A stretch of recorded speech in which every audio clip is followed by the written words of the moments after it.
তারেক রহমান সাহেব এবার বিএনপি ক্ষমতায় গেলে 31 দফা দিয়েছেন।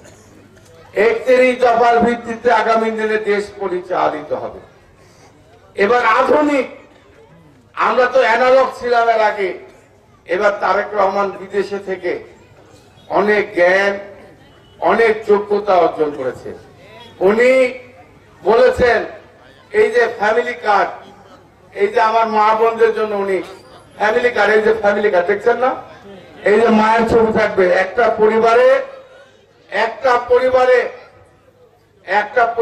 তো আগে কার্ড থাকতো কার নামে, বাপের নামে, অভিভাবকের নামে, আর এখন এই কার্ড হবে মায়ের নামে। পরিবারে যিনি অভিভাবক উনি মেয়েদেরকে গুরুত্ব দিয়েছেন, আমার মা বোনকে গুরুত্ব দিয়েছেন। এই যে কার্ড প্রত্যেকটা ঘরে বিএনপি ক্ষমতা গেলে এই ফ্যামিলি কার্ড দিয়ে কি হবে?